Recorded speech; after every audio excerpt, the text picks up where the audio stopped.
first question is, by being frank about it, are you behind the impeachment case against Lenny? Do you have Never. something to do about it? Never did anything, and I will not do anything about it. Magtanong na kayo, siging patanungan ninyo. I never lifted a finger against anybody. Tapos na ako dyan. I'm beyond politics. I am not, gana na sapatos mo, Adria. I am beyond politics. I do not want to tinker with it. I just want to focus on my job as which you have given me. And may I reiterate that I will comply with my promises, the basic things, like for example, corruption, drugs, and criminality. I will deliver on my promises. Listen to me, even if it would cost me my life, my honor, and the presidency. Kaya kong bitawan lahat yan, pawala sa akin. But I will comply with my promise. The drive against corruption, the drive against criminality and drugs will resume, and it will continue, and it will be brutal if they do not understand the role of government. Suppression includes all. Kaya drop the shabu if you want to be alive. You don't want trouble with government. Stop trafficking. Yan lang. I will not be for a moment be out of focus on that. Ano yung pinangako ko? Diyan ako rise and diyan ako babagsak. Sir, Pended. second question po. I hope you don't mind my asking you this. Since when have I minded your... Yeah. Never. Sir, tanong ko lang po, in the fight, in the war against drugs, illegal drugs, I just would like to say, we could not go on killing each other or forever, and you will not be there forever. So, No. would you leave us hanging ba? Ang tanong ko, is there a need to strengthen our criminal justice system parallel to your efforts in fighting illegal drugs? Of course, we just follow the rules provided for by law, and it is found in the revised penal code. And that if you are a criminal and you are caught in the act, do not fight, because if you place the guy's life, place it in jeopardy of losing it, my order is to shoot you. I do not want to see military men and dead men on my side killed. I'd rather that the criminals, however thousands of millions they are, they should be the first to go. Okay, sir. Ganun lang yan. Follow the law and we're all right. Drop the shabu and nobody will die tomorrow. Strengthening the... But I will not be intimidated and I shall not be stopped by just International Criminal Court. Impeachment, that's if that is part of my destiny, it is my destiny to go. Ganun lang yan. Palad-palad lang. Yes, sir. Maybe God gave me only 2 years, 6 months, 1 year and a half to be president of this country. Fine. Basta let it not be said na hindi ko binigay ang pinangako ko. Thank you, sir. Ganun lang ang buhay. Regalado. That's what life is all about. Honoring one's commitment to your fellow men. Maayong hapon, Sir. Joy Gumatay po from PTV. Question ko lang, sir, do you think it would negatively impact yung mga planned austere moves against the top officials of the government dun sa improvement under the Duterte administration in the past months? There will be improvement because we are really focused on it. There will be improvement in the area of law and order. Maybe not now, but later when I shall have finished them off, especially the drug lords. No, it's an apparatus. If I do not do away with the drug lords, tapos nandyan yung runners, tapos mas mahirap pa sa atin, hindi na pakialam yan. Pero sir, sa The tingin law niyo- is the law. Kung mahirap ka, runner ka, madidisgrasya ka talaga pag lumaban ka. The only thing really to do is just to surrender with your hands raised up. But there will never be a time that I will condone killing with a criminal or a person arrested with outstretched arms begging for his life, or what would popularly known as extrajudicial killing. Pero sir, itong mga impeachment plans But against you... because the police are not allowed to follow illegal orders. Papatayin ako yung mga yan. Especially the officer. What do you think of Major General Guerrero? Wala kaya sa akin sa patayan mo yung mga tao na nakahiga, nakatalikod. Ako ang pabarilin niya. Maybe scalawags.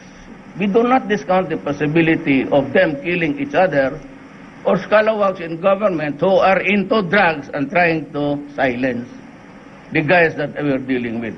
That is a possibility which I must accept. Pero kung sabihin mo itong mga graduate na, di papayag to.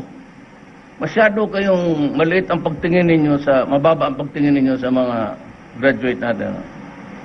They are not so paso. That is, pinupokpok na yan sa ulo nila. Day one. Sa PMA pati PNP. Do not follow illegal orders. Killing a man kneeling down or hands behind his back. Thank you, sir. Pero pagka lumabang ka, my God, bubusin mo yung bala mo. Assalamualaikum, Mayor President. Walaikum salam. May anak, pagbalik ko, magtanong ka ng marami, ha? Pang last ka. Okay, Jun Dimakuta of DZRH sa Mindanao, Mr. President. Gaano na ba kalawak yung opensiba, yung pinsalan na opensiba natin sa Abu Sayyaf, Maute, and BIFF? Sa kaso ng Abu Sayyaf, meron pa rin ba silang chance na makapaggawa ng kidnapping, sir? Malawak po. Kaya lang we have go into selective targets. For example, if they are in the midst of populated areas, or they are near where the habitation is quite high, we just cannot do it. That is what it takes us time to do it, because we try to avoid hitting civilians. Kasi kung wala lang civilian, matagal na ito natapos.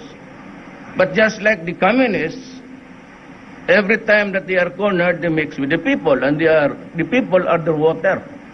Kaya sabi, they are the fish in the water, because once they merge with the civilian population, barado na you'll just have to stop operation. That is one also of the things that are founded on the military and the police. Do not go into an action where you kill civilians. Same with drugs. It takes time. Puro selective. Only once they are grouped in the mountains, ready for the offensive, and that is where we also marshal our troops and our weapons to challenge them. But once the battle is over and they begin to merge and run to their habitations and houses, the offensive stops. And I will not allow civilians to be killed in the process. Ano ba naman kasalanan ng bata, pati mga babae matanda? So, it behoves upon government to just lunukin na lang nila yung sayang yung panahon na yon, because it ain't the right thing to do. Okay. Thank you, Mr. President. Good afternoon, Mr. President. Ay, ma'am. Hello, Kumusta sir. ka? CNN. Si Ina, ma'am. Sir, nasa vacation pa po. Sir, about... Magtana na? Hindi pa naman po, sir. Mm. Sir, do you think the impeachment complaint filed against you, do you think the Vice President Leni Robredo had anything to do with that, sir? Well, I will not be surprised if she is there, or I will not also be... I will not speculate if she is not there. Kasi hindi ako nakikialam sa buhay niya, ma'am. Sana wag niyang pakialamin yung akin. Basta sa trabaho, okay lang. Wala sa akin yung impeachment. I go by the rules of destiny. What made me what gave me the presidency was pure destiny. If you consider all the things that And that happened along the way. And if I get impeached, or if I go to prison, as long as I have the right to select where I should rot for all time, sa Monaco lang ako, ma'am. Basta may view lang ako doon sa beach, tapos may teleskopyo ako, okay na ako. Sir, the reason I ask is because she's been more vocal recently against your war on drugs, sir. Alam mo si Lenny, with all the akala kasi niya ako yung sanagali, ayaw niyang maniwala, niwag. Basta kayong naniniwala lang yan, and you can ask any cabinet member and any military man for that matter, and police. Ask them, was there a single call from me since I'm there sa opisina ko? Kung tumawag ba ako minsan kay Senator Soto, tumawag ba ako kay Senator Cayetano, kay General La Peña, well, of course, kasi presidential advisory legal. Kung tumawag ba ako kay Secretary Piñol, tumawag ba ako kay Silvino, tanungin mo, baski sino sa gobyerno, LTO, LFTRB, tanungin mo.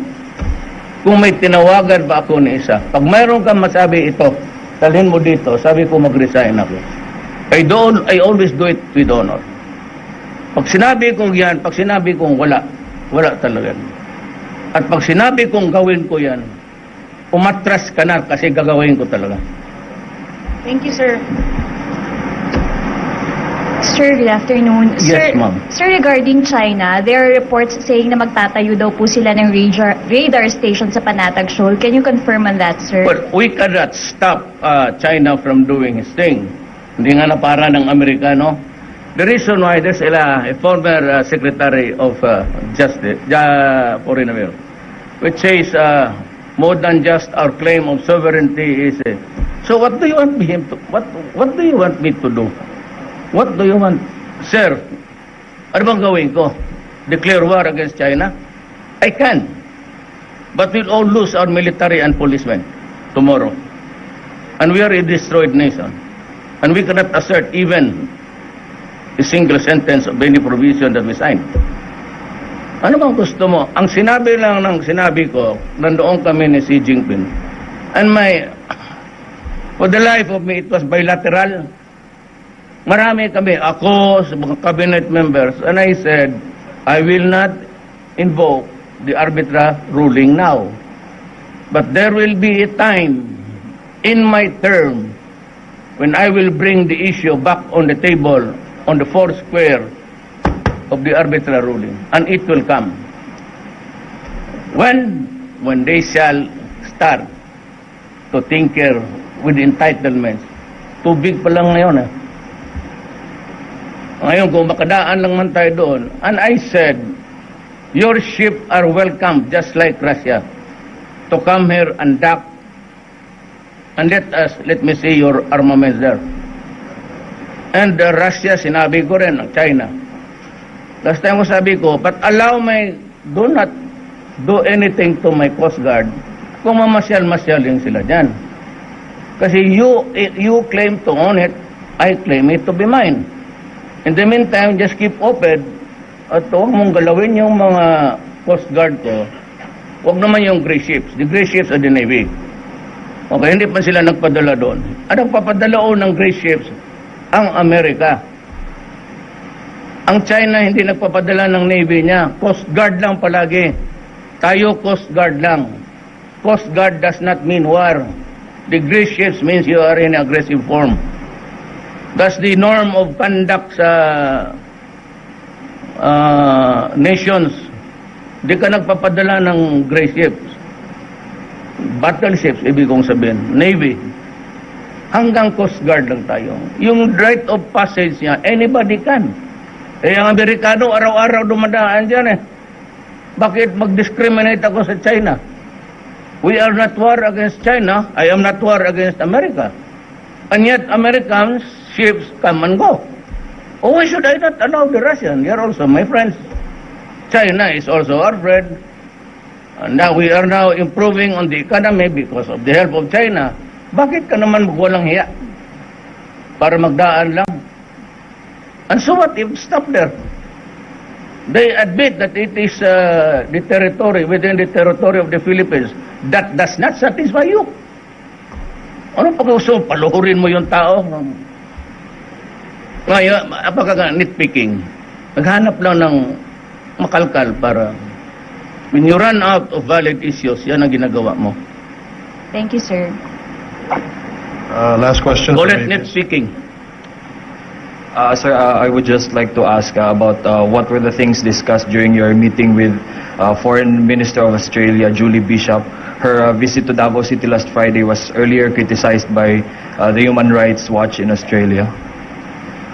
We never discuss human rights. Okay. They are so courteous. Maybe, alam nila. Because if you say that, if you utter those things in my presence, you'll get an insult. So what we did was to discuss transnational crimes, terrorism. No, nobody but nobody, not even the United States, ever opened up the human rights in front of me. Sabihin kita, bakit sa inyo, ikaw wala? Every nation. Australia, I will not pick a fight. So, tingnan. No, do not ever do that because if you can say one bad thing about me, I can say 5 things bad about you. So what's the... Bakit ka maghanap ng away? Eh lahat naman tayo nagkakamali. Pero hindi dyan sa human rights. I am on the right track. I would say. Ngayon, pagkatapos na ng pulis yan, yung selection nila, then they should go back and operate again because narco politics is on the rise again. But it will be under the supervision of General La Peña. Okay. Thank you, sir. Padilla. Wala na? Sinong gustong sumama? Ako nang bahala doon sa damit ba? Maraming ano doon. Ma'am, walang sama tayo. Ha? Totoo, no kidding, hindi kita hinaharas, sexual harassment. Tanungin mo yung mga babae dyan. Pag makita mo, halika, sama ka, probinsya. Sabi, hindi ba na ako nagkapagbalot? Dabaw ka na lang. Pagdating tayo doon, alas 7, bukas pa. Totoo. Yung sinasama ko yun, sabi, nakapunta ka ng Davao, hindi. No, mama ka. Total, nandyan man si, parang yaya mo. Saka may mga polis. Pagdating dito, sinasabi ko sa policewoman, take over. Totoo yan. Tanungin mo yan sila. Kalapit ng Cambodia, halika. Sinong gusto? Anybody who wants to go there, I can take care of you there. Kasama ka doon sa mga policewoman. Thank you so much, Mr. President. Thank you so much, members of the press.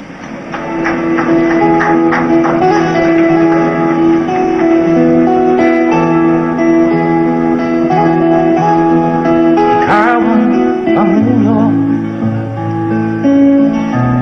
para sa pagbabago. Sawa na ang bayan ko sa magnanakaw na tao.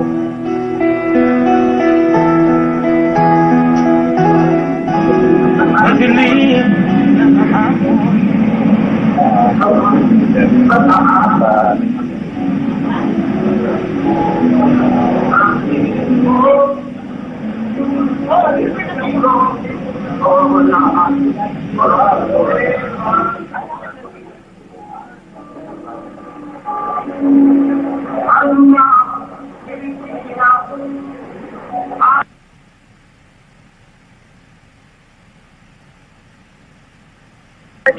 Statement si Pangulong Rodrigo Duterte ilang taon bago ang kanyang pagtulak sa bansang Myanmar para sa kanyang official visit.